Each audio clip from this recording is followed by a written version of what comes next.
নমস্কার, শুভ সন্ধ্যা। নিউজ ভ্যানগার্ডের পঞ্চবাণে আপনাদের সকলকে স্বাগত। আমি সুপ্রীতি এই মুহূর্তে রয়েছি আপনাদের সঙ্গে পঞ্চবাণ নিয়ে। আজকের পঞ্চবাণ কি নিয়ে? আজকের পঞ্চবাণে থাকছে মহারাষ্ট্র। দিনভর যে মহারাষ্ট্রের দিকে চোখ রয়েছে রাজ্য থেকে শুরু করে কেন্দ্রের, সেই মহারাষ্ট্র নিয়েই থাকছে আজকের পঞ্চবাণ। এবং পঞ্চবাণে যে প্রশ্নগুলো আমরা রাখছি, যে 5টা প্রশ্ন বান আজকে থাকছে, সেই 5টা প্রশ্নের মধ্যে প্রথমেই জানিয়ে রাখবো মহারাষ্ট্রের পরবর্তী মুখ্যমন্ত্রী কে। আজ মঙ্গলবার, আজকের মধ্যে দাঁড়িয়েই যে বা হিসেব অনেকটাই ক্লিয়ার হয়ে যাবে বা হয়ে গেছেও অলরেডি। ইতিমধ্যে ইস্তফা দেওয়ার পর সেই হিসেব আমরা অনেকটাই দেখেছি ক্লিয়ার, কিন্তু তারপরেও প্রশ্ন আসছে পরবর্তী মুখ্যমন্ত্রীর নাম নিয়ে। অন্যদিকে আমাদের দ্বিতীয় প্রশ্নবান থাকছে, কেন সিদ্ধান্ত নিতে পারছে না এখনো পর্যন্ত মহাদুতি? দ্বিতীয় প্রশ্ন, কেন সিদ্ধান্ত নিতে পারছে না মহাদুতি? তৃতীয়ত, রাষ্ট্রপতি শাসন থেকে বাঁচতেই কি কেয়ারটেকার মুখ্যমন্ত্রী মহারাষ্ট্রে? ভীষণ ইন্টারেস্টিং এই যে কেয়ারটেকার মুখ্যমন্ত্রী মহারাষ্ট্রে, সেটা কি রাষ্ট্রপতির হাত থেকে বাঁচার জন্যই? চতুর্থত, কর্মীদের সংযত থাকতে বলে কি শিন্ডে শিবিরে বড় কিছুর বার্তা দিয়ে রাখলেন শিন্ডে সাহেব? এটাও থাকছে আজকের প্রশ্নের মধ্যে। এবং তারপর একেবারে শেষ আজকের যে প্রশ্ন, ফডনবিসের দিল্লি সফর শুধুই কি সামাজিক, নাকি এর পেছনে অন্য কোনো উদ্দেশ্য রয়েছে?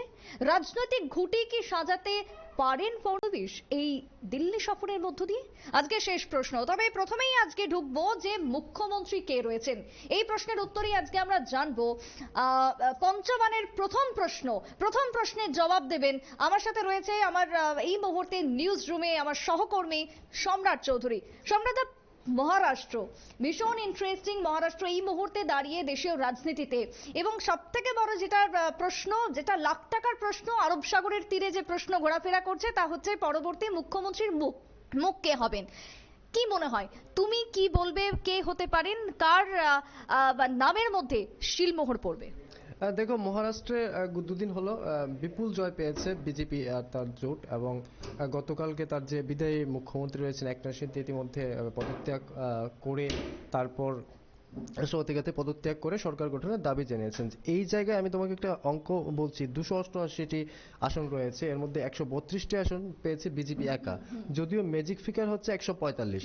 সেই জায়গায় শিবসেনা 57 এবং এনসিপি যথাক্রমে 41টি সিট। এই নিয়ে কিন্তু মোট মহাজোটের জোট জোট যে সব এটা, এই জায়গায় কিন্তু বিজেপি খুব একটা সুবিধাজনক অবস্থানে নেই, কারণ ম্যাজিক ফিগার তার হাতে নেই, একক সংখ্যাগরিষ্ঠতা কিন্তু বিজেপির নেই, তাই জোটের উপর তার নির্ভরশীল হতেই হচ্ছে। আবার বিজেপির পক্ষে দাবিদার রয়েছেন দেবেন্দ্র ফডনবিস, আর শিবসেনার পক্ষে দাবিদার রয়েছেন, মুখ্যমন্ত্রী পদের জন্য দাবিদার হচ্ছে একনাথ শিন্দে। সব মিলিয়ে এখন কিন্তু একনাথ শিন্দের যে তার যে কর্মী সমর্থকরা রয়েছেন তারা কিন্তু জোর আওয়াজ তুলেছেন ইতিমধ্যে একনাথ শিন্দেকেই প্রধান মুখ্যমন্ত্রী পদে চাইছেন। এবং তারা ইতিমধ্যে একটা ফর্মুলা দিয়েছেন, যেখানে বলা হচ্ছে বিহার ফর্মুলা। বিহারে বিজেপি সংখ্যাগরিষ্ঠ, সংখ্যায় বেশি, কিন্তু জোট ধর্ম এবং জোট রাজনীতির টিকে থাকতে গিয়ে নীতিশ কুমারকে এই জায়গায় মুখ্যমন্ত্রী, তার সাথে কিন্তু স্বচ্ছ প্রশাসনটাও একটা কাজ করেছিল। হ্যাঁ, সে ছিল বিহারে স্বচ্ছ প্রশাসনের যে নীতিটা সেটা ছিল, কিন্তু এখন খুব অল্প দিনের মধ্যে কিন্তু বিহারে যে সুশাসন বাবুর যে ইমেজটা ছিল তার কিন্তু এখন আর নেই, নষ্ট হয়ে গেছে। সো একইভাবে বিহারের ফর্মুলা দাবি করা হচ্ছে যে বিহারে সংখ্যায় বেশি থাকার পরও বিজেপিকে মুখ্যমন্ত্রী পদের দায়িত্বে না দিয়ে একনাথ শিন্দেকে মুখ্যমন্ত্রীর পদের দায়িত্ব দেওয়ার জন্য কিন্তু তার যে ফ্যান ফলোয়ার বা তার যে কর্মী সমর্থক বা যারা রয়েছেন তারা কিন্তু ইতিমধ্যে দাবি তুলেছেন, মুখ্যমন্ত্রী বাসভবনে গিয়ে ইতিমধ্যে সামনে গিয়ে জড়ো হতে শুরু করেছে। এবং গতকালকে একনাথ শিন্দের যে একটা সামাজিক মাধ্যমে তার যে একটা পোস্ট, কর্মীদের সংযত থাকতে, ভিড় না জমাতে, এই যে বিষয়গুলি, এগুলি কিন্তু দেখো কর্মীদের এইভাবে যে আটকে দেওয়া একটা সামাজিক বার্তা দিয়ে, সেটাও কিন্তু এক ধরনের শক্তি প্রদর্শন। হ্যাঁ, এই বার্তার মধ্যেও কিন্তু একনাথ শিন্দে তার শক্তিটাই প্রদর্শন করছে যে আমার পক্ষে কিছু কর্মী সমর্থকরা রয়েছে, এবং যদি দল থেকে মুখ্যমন্ত্রী পদে না দেওয়া হয় তাহলে হয়তো জোটের যে চাপ বিজেপির থেকে, তাছাড়া বিজেপি একটি বেশি সংখ্যার দল হয়ে বর্তমানে মহারাষ্ট্রে স্বাভাবিকভাবে শরিকদের সঙ্গে অন্তত ক্ষমতা হারাক সেই ব্যাপারটা তো অন্তত চাইবে না, আবার অন্য পরিস্থিতি, সাংবিধানিক সংকট, এগুলিতে অন্তত বিজেপি চাইবে না। সব মিলিয়ে কিন্তু এখন একনাথ শিন্দেরই আপাতত যে পাল্লা ভারী বলা যায়। তবে মুখ্যমন্ত্রীর দৌড় থেকে একদমই সরে রয়েছেন অজিত পাওয়ার, এই ক্ষেত্রে কিন্তু তার নাম একদমই নেই। এখন কিন্তু জোট রাজনীতির যে চাপ, জোট রাজনীতির চাপ, সেই চাপে কিন্তু এগিয়ে চলছে মহারাষ্ট্রের রাজনীতি, এবং বলা হচ্ছে এখানে বিহার যে ফর্মুলা, বিহার ফর্মুলাকে গ্রহণ করার জন্য। বেশ, আমি সম্রাট তোমার কাছে আসবো, একটু থামাবো। এই মুহূর্তে রাজনৈতিক বিশ্লেষক সুমন ভট্টাচার্য তিনি কি জানাচ্ছেন পরবর্তীতে মহারাষ্ট্রের মুখকে, কি বক্তব্য উঠে আসছে রাজনৈতিক বিশ্লেষকের, শুনুন। এই যে মহারাষ্ট্রে মহা দুটি জোট, তারা এখনো পর্যন্ত কেন সিদ্ধান্ত নিতে পারলো না যে মহারাষ্ট্রের পরবর্তী মুখ্যমন্ত্রী কে হবেন? কারণ হচ্ছে যে মহারাষ্ট্রে যখন মহাদুটি গঠন হয়েছিল তখন বিজেপি শিবসেনার যে অংশকে ভেঙেছিল, সেই একনাথ শিন্ডেকে প্রতিশ্রুতি দিয়েছিল যে তাকে মুখ্যমন্ত্রী করা হবে। কিন্তু এবারের বিধানসভার যা পরিস্থিতি, তাতে দেবেন্দ্র ফডনবিসের মুখ্যমন্ত্রী হওয়ার পথে কোনো বাধা নেই। বিজেপি অনেক বেশি আসন পেয়েছে এবং অজিত পাওয়ারের সমর্থন পেলেই বিজেপি এবং অজিত পাওয়ার বিজেপির বিরুদ্ধে সেই অভিযোগটা উঠবে যে অভিযোগটা 2024-এর লোকসভা নির্বাচনে বিজেপি বা মহাদুতি জোটের যথেষ্ট ক্ষতি করেছিল, যে একনাথ শিন্ডেকে ভাঙিয়ে এনে বিজেপি বেসিক্যালি শিবসেনাকে শেষ করতে চাইছে। ফলে বিজেপির পক্ষে একটা শাঁখের করাতে পড়ে গেছে। নৈতিক দিক থেকে তাদের একনাথ শিন্ডেকে মুখ্যমন্ত্রীর পদ ছেড়ে দেওয়া উচিত, কিন্তু আবার যত বেশি আসন তারা জিতেছে, তারা যদি এই দাবি ছেড়ে দেয় তাহলে অন্য রাজ্যে বিজেপির জন্য খারাপ প্রেসিডেন্ট তৈরি হবে। ফলে বিজেপি সেই জন্য সিদ্ধান্ত নিতে পারছে না কি হবে। আপনি ঠিকই বলেছেন যে আজকেই মহারাষ্ট্র বিধানসভার শেষ দিন, যদি আজকের মধ্যে সিদ্ধান্ত না হয় তাহলে হয়তো ঝুলিয়ে রাখতে হবে এবং সিদ্ধান্ত হওয়ার পরই নতুন সরকার শপথ নেবে, যেটা বিজেপির জন্য অস্বস্তিকর। কারণ হেমন্ত সোরেন কিন্তু ইতিমধ্যেই ঘোষণা করে দিয়েছেন তিনি বৃহস্পতিবার শপথ নিচ্ছেন। 130 আসন পাওয়ার পর যদি দেবেন্দ্র ফডনবিস ছেড়ে দেন তাহলে অবশ্যই সেটা বিজেপি রাজনীতিতে তারা কতটা নৈতিকতাকে মর্যাদা দেয় সেটা প্রমাণ করতে পারবে। কিন্তু অন্যদিকে দলের কর্মীদের মধ্যে ভুল বার্তা যাবে এবং অন্য রাজ্য বিজেপি ভয় পাচ্ছে যে বিজেপির যেটা জোট সঙ্গী তারা বিজেপিকে সেই মুহূর্তে ব্ল্যাকমেইল করতে পারে যে আমাদের সমর্থনে তোমাদের সরকার হয়েছে, তোমরা বেশি সদস্য হলেও মুখ্যমন্ত্রী আমায় দিতে হবে। আপনারা শুনলেন রাজনৈতিক বিশ্লেষক সুমন ভট্টাচার্যের বক্তব্য, এবং সেই জায়গায় দাঁড়িয়ে আজকের দিনভর আমরা দেখেছি নজর ছিল আমাদের মহারাষ্ট্রের দিকেই। এবারে আমি ঢুকে যাব, আমার সাথে রয়েছেন এই মুহূর্তে এক্সিকিউটিভ এডিটর নীল। নীল, আজকে সকালেই দেখলাম যে মুখ্যমন্ত্রীর পদ থেকে ইস্তফা দিলেন একনাথ শিন্ডে, রাজ্যপালের কাছে গিয়ে তার ইস্তফাপত্র তুলে দিলেন। এই যে রাষ্ট্রপতি শাসন না হলে জারি হয়ে যেতে পারতো, আজকেই ছিল লাস্ট ডেট, এর ভয়ে কি তাহলে বর্তমানে ওই যেটা আমরা বলবো যে কেয়ারটেকার মুখ্যমন্ত্রী, সেই দায়িত্বই কি দেওয়া হলো শিন্ডেকে?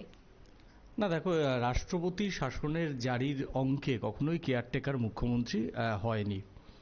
কেয়ারটেকার মুখ্যমন্ত্রী করা হলো যাতে একনাথ শিন্ডেকে ধরে রাখা যায়। রাষ্ট্রপতি শাসন, দেখো এখানে বুঝতে হবে যে অজিত পাওয়ার কিন্তু একনাথ শিন্ডেকে মুখ্যমন্ত্রী পদে চাইছেন না। অজিত পাওয়ার চাইছে দেবেন্দ্র ফডনবিসকে, কারণ দেবেন্দ্র ফডনবিসকে যদি মুখ্যমন্ত্রীর পদ করা যায় তাহলে তার ডেপুটি চিফ মিনিস্টারের পদটা একদিকে পাকা, অন্যদিকে তিনি যদি এখন বিজেপিকে খুশি করতে পারেন তাহলে তার একঝাঁক বিধায়ক মন্ত্রী হবে, এবং আগামী দিনে শিবসেনা থেকে বেশ কয়েকজন, মানে উদ্ধব ঠাকরের দল থেকে বেশ কয়েকজন সাংসদ তোমার হচ্ছে চলে আসতে পারে, এবং তার কাকা শরদ পাওয়ারের গোষ্ঠীর 4 থেকে 5 জন সাংসদ চলে আসতে পারে হচ্ছে তোমার হচ্ছে অজিত পাওয়ার গোষ্ঠীর দিকে। সেই ক্ষেত্রে তাদের তো পোস্টিং দিতে হবে, তো তাদের পোস্টিং দিতে গেলে সাংসদদের কি করতে হবে, তোমার হচ্ছে দিল্লিতে বিভিন্ন স্ট্যান্ডিং কমিটির মেম্বার বা 1 2জনকে রাজ্যমন্ত্রী করতে হবে। সেই জায়গা থেকে এটা অজিত পাওয়ারের একটা চাল যে উদ্ধব, মানে বিজেপির আগে বিজেপির যে গুড বুক, সেই গুড বুকে, মোদির গুড বুকে কে থাকবে, শিন্ডে না অজিত পাওয়ার?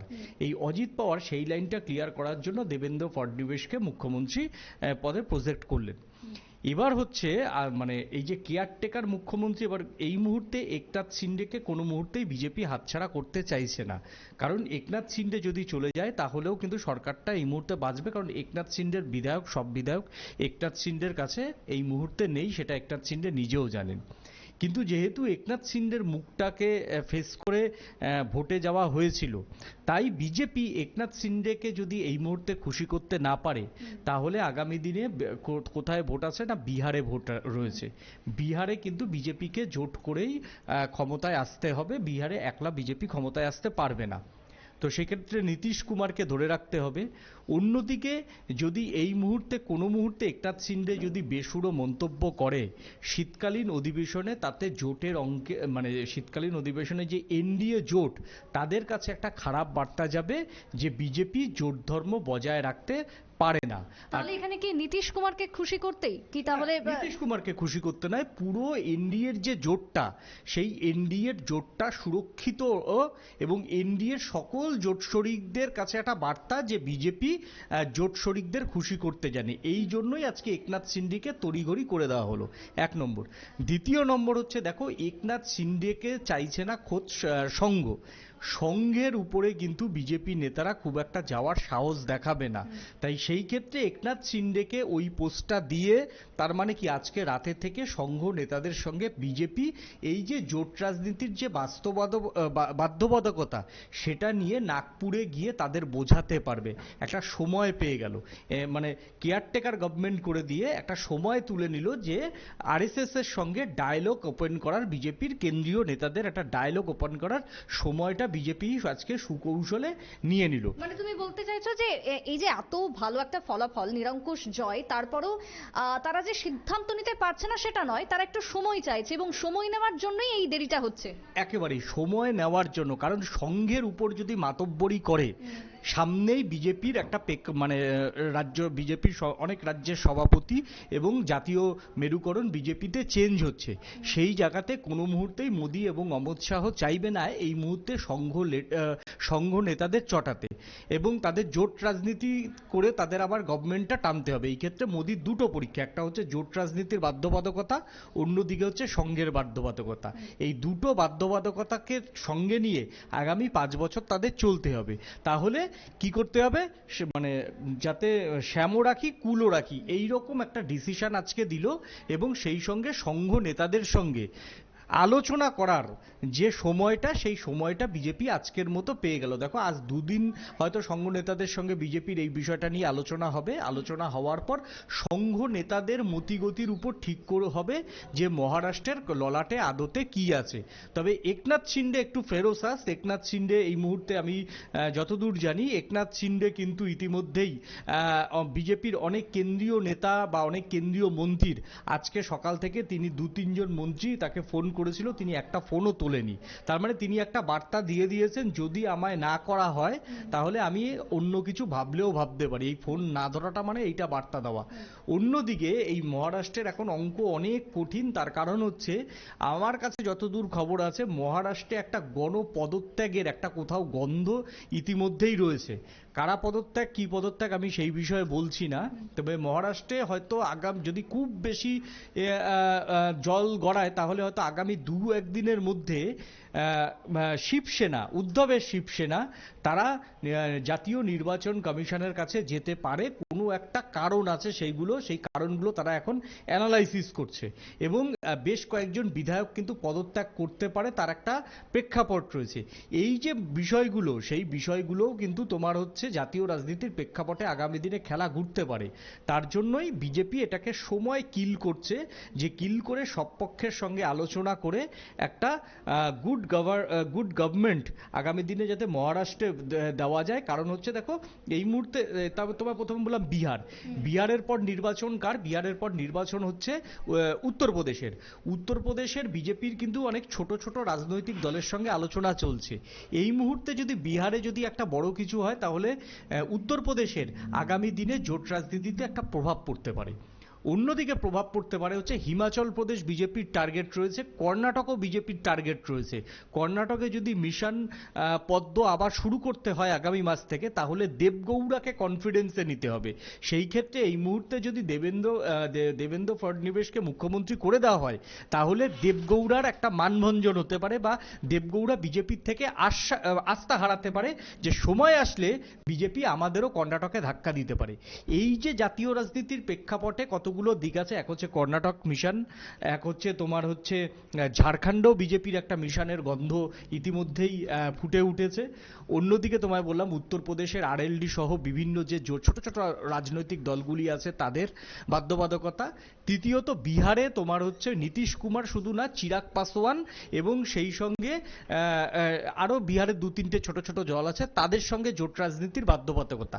এই এত কিছুর জোট রাজনীতির বাধ্যবাধকতা আগামী 2 বছরে কাটাতে হবে। তো সেই জায়গাতে দাঁড়িয়ে বিজেপি কখনোই এই মুহূর্তে যে বিজেপি বিগত 10 বছরে যে অ্যাগ্রেসিভ মানসিকতা দেখিয়েছে, জোট রাজনীতি তারা খুব একটা ধার ধারেনি, সেই অ্যাগ্রেসিভ মানসিকতা এই মুহূর্তে দেখাতে চাইছে না। তার জন্যই কার্যত আরএসএস কে বোঝানোর জন্য এই সময় কিলটা বিজেপি করে নিল।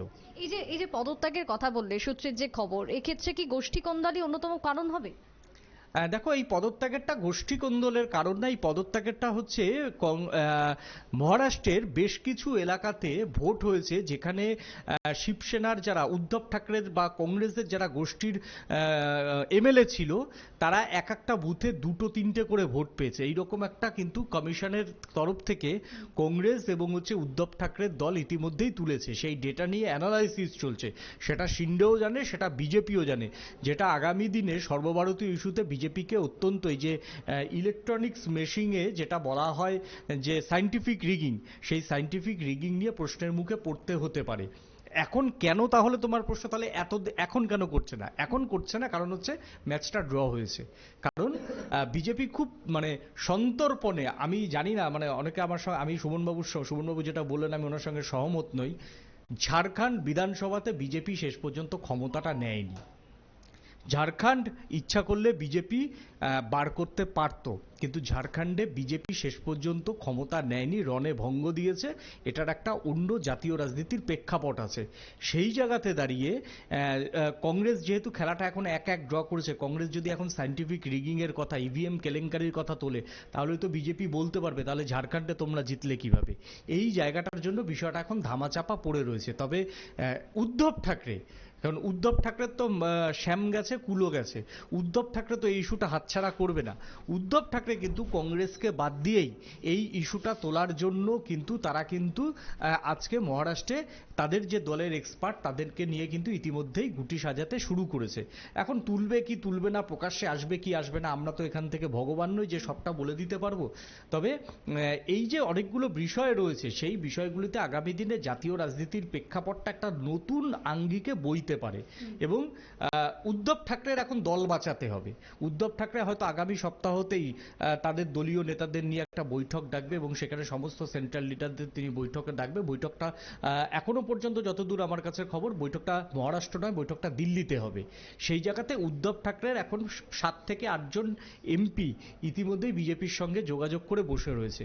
তাই এমন একটা চাল কার্যত দিতে হবে যেটাকে আগে তার বাঁচাটা হচ্ছে, এখন হচ্ছে শুধুমাত্র তার দল বাঁচানো।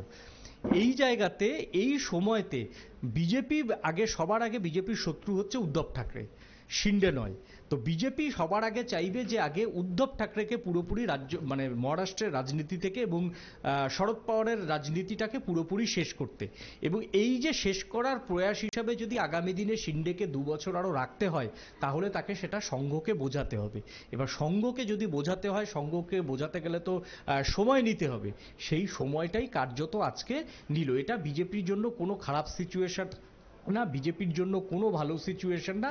বিজেপি বরঞ্চ আগামী উত্তরপ্রদেশ লোকসভা নির্বাচনের দিকে তাকিয়ে পুরো গোবলয়ের একটা পুরো গুটি ঠিক করছে। সেই গুটিটা যাতে সঠিকভাবে চাল হয় তার জন্য বিজেপি এটা আজকে একটা জাস্ট একটা কেয়ারটেকার মুখ্যমন্ত্রী করে দিয়ে একটা সময় কিল করলো। এবং সেই সঙ্গে বিজেপি, দেখো শুধুমাত্র মুখ্যমন্ত্রী কেন বলছো, স্বরাষ্ট্রমন্ত্রী কে হবে, পুলিশ মন্ত্রী কে হবে, তোমার হচ্ছে মহারাষ্ট্রের অনেক দপ্তর আছে, সেই দপ্তরের কোন মন্ত্রী কারা থাকবে। 3 দল তো আজ কালকে যখন মন্ত্রিসভা বন্টন হবে তখন নিজেদের মধ্যে মারামারি করবে। এই নিজেদের মধ্যে মারামারিটা যাতে প্রকাশ্যে না আসে সেই জন্য বিজেপির এরকম কিছু ম্যানেজার থাকে যারা এইগুলো ম্যানেজ করে। সেই ম্যানেজারদের ইতিমধ্যেই মহারাষ্ট্রে পাঠিয়ে দেওয়া হয়েছে। গতকালই মহারাষ্ট্রে তারা চলে গেছে।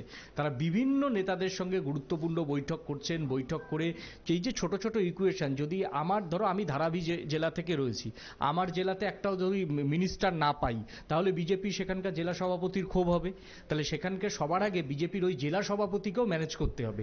এই যে ছোট ছোট ম্যানেজগুলো, যে জেলা সভাপতি থেকে আরম্ভ করে সেখানকার এমএলএ ফাংশন, সেখানকার তোমার হচ্ছে বিজেপির যারা তোমার হচ্ছে জেনারেল সেক্রেটারি থাকে, বিজেপির যারা রাজ্য কমিটি সেখানকার যা জেনারেল সেক্রেটারি থাকে তাদের মানানো, বিজেপি স্টেট প্রেসিডেন্টকে মানানো এবং সংঘকে একসঙ্গে নিয়ে যাতে একটা ফিল গুড গভর্নমেন্ট সামনে দিতে পারে, সেইটার জন্য এই যে বৈঠকটা চলবে সেটা 3-4 দিন কি এটা বেশিও লাগতে পারে, এই পরিস্থিতিতে 7 দিনও লাগতে পারে।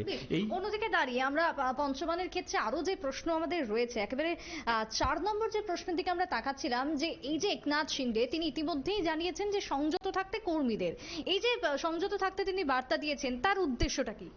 দেখো, একনাথ শিন্ডেকে যদি এই মুহূর্তে মুখ্যমন্ত্রী না হয়, তাহলে একনাথ শিন্ডের যারা সমর্থকরা রয়েছে তারা মহারাষ্ট্রের একটা আবার হচ্ছে মহারাষ্ট্রে একটা তোড়ফোড়, মানে হিন্দি বলার ভাষা অনুযায়ী তোড়ফোড় শুরু করতে পারে।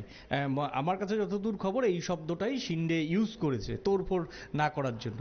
কারণ তুমি যদি দেখো বালসাহেব ঠাকরের যারা কর্মী সমর্থকরা, তারা মহারাষ্ট্রে কিন্তু একটা অ্যাগ্রেসিভ রাজনীতি করে তারা ক্ষমতায় এসেছে। শিন্ডে কে? হুইজ শিন্ডে? শিন্ডে ছিল একজন মহারাষ্ট্রের অটো ড্রাইভার, অটো ইউনিয়নের একজন নেতা ছিল হচ্ছে একনাথ শিন্ডে। সেই জায়গাতে শিন্ডের যারা এই যে মহারাষ্ট্রের যে তোমার হচ্ছে পরিবহন শ্রমিকদের যে ইউনিয়ন, সেটা এখনো পুরোপুরি 80% হচ্ছে শিন্ডের হাতে। সেই জায়গাতে এমন সময় শিন্ডের কর্মীরা যদি রাস্তায় নেমে বিক্ষোভ করা শুরু করে দেয়, তাহলে তাদের যে সংগঠন সম্পর্কে মানুষের কাছে একটা ভুল বার্তা যেতে পারে। তাই শিন্ডে দলীয় কর্মীদের বললেন শান্ত থাকো একদিকে, অন্যদিকে আমার কর্মীরা যদি আমাকে মুখ্যমন্ত্রী না দেখতে পায় তাহলে তারা কি করতে পারে সেটা কার্যত বিজেপির কাছে আবার হচ্ছে বলে দিয়ে বিজেপির কাছে একবার স্নায়ুর চাপটা বাড়িয়ে দিল। শিন্ডে হচ্ছে একজন অটো ড্রাইভার ছিল, তিনি ফার্স্ট জীবনে অটো চালাতেন মহারাষ্ট্রের বুকে এবং পরিবহন শ্রমিক ইউনিয়নের তিনি নেতা ছিলেন। সেখান থেকে শিন্ডে আজকে এইখানে এসছে। তো শিন্ডে হচ্ছে একজন অ্যাগ্রেসিভ লিডার এবং তিনি অ্যাগ্রেসিভ রাজনীতি করতে ভালোবাসেন। সেই জায়গা থেকে শিন্ডেকে বুঝিয়ে দিল যে আমি ভাই অ্যাগ্রেসিভ রাজনীতি করার যে আমার ট্র্যাক রেকর্ডটা আছে সেটা জানি ফিরে না আসে। কার্যত কর্মীদের শান্ত থাকতে বলে নয়াদিল্লি বা বিজেপির কেন্দ্রীয় নেতাদের একটা বার্তা দিয়ে দিল। এই যে তুমি বলছো বিজেপি টাইম কিল করছে, এটা আমরা জানতে পারলাম আজকের দিনে দাঁড়িয়ে, যে এই জটফট কিছু না, তারা একটু সময় নিয়ে নিচ্ছে। সেই জায়গায় দাঁড়িয়ে দেবেন্দ্র ফডনবিস তিনি ইতিমধ্যেই দিল্লি সফরে, এবং দিল্লি সফরে তার উদ্দেশ্য নাকি সামাজিক কর্মসূচি। সত্যি কি সামাজিক কর্মসূচি, না ওই টাইম কিলিং এর ব্যাপার বা কোনো ঘুঁটি সাজাতেই তার এই দিল্লি সফর? দেখো, দেবেন্দ্র ফডনবিস হচ্ছে মহারাষ্ট্রের প্রমোদ মহাজনের পর বিজেপির প্রাক্তন কেন্দ্রীয় মন্ত্রী ছিল প্রমোদ মহাজন। বিজেপির একটা থিঙ্ক ট্যাঙ্ক ছিল, মানে মহারাষ্ট্রের বুকে প্রমোদ মহাজন মারা যাওয়ার পর বাজপেয়ী আমলে তিনি মন্ত্রী ছিলেন। বিজেপির কিন্তু একটা শূন্যতা তৈরি হয়েছিল, সেই শূন্যতা পূরণ করেছে হচ্ছে দেবেন্দ্র ফডনবিস। এবং দেবেন্দ্র ফডনবিসের যদি রাজনীতি দেখো, দেবেন্দ্র ফডনবিস যেই সময় মহারাষ্ট্রে রাজনীতি করেছে, মুখ্যমন্ত্রী ছিল, স্বয়ং উদ্ধব ঠাকরে এসেও তার ব্যক্তিগত দুর্নীতি একটাও ধরতে পারেনি। একদম স্বচ্ছ ক্লিন ইমেজের লোক এবং সমাজের সর্বস্তরে তার একটা গ্রহণযোগ্যতা রয়েছে। এবং দেবেন্দ্র ফডনবিস অনেকটা শিক্ষিত রাজনীতি করে, ঘরে বসে তিনি অনেকটা মানে কুটকাচালি চাল দিয়ে অনেকটা শিক্ষিত রাজনীতি করে। এবং দেবেন্দ্র ফডনবিস হচ্ছে একজন সজ্জন ব্যক্তি হিসাবেই দেবেন্দ্র ফডনবিস তার ক্লিন একটা ইমেজ মহারাষ্ট্রের বুকে গঠন করেছে। এবার দেবেন্দ্র ফডনবিসের এই উচ্চাঙ্গ বানে বিদ্ধ করে মুখ্যমন্ত্রীর পদ নেওয়াটা তার ক্যারেক্টার অনুযায়ী সম্ভব না। তার জন্য কি করতে হবে না, তাকে সোজা দিল্লিতে যেতে হবে, কেন্দ্রীয় নেতৃত্বের সঙ্গে আলোচনায় বসতে হবে। এবং দেবেন্দ্র ফডনবিস হচ্ছে সংঘের অত্যন্ত আস্থা ঘনিষ্ঠ একজন মানুষ।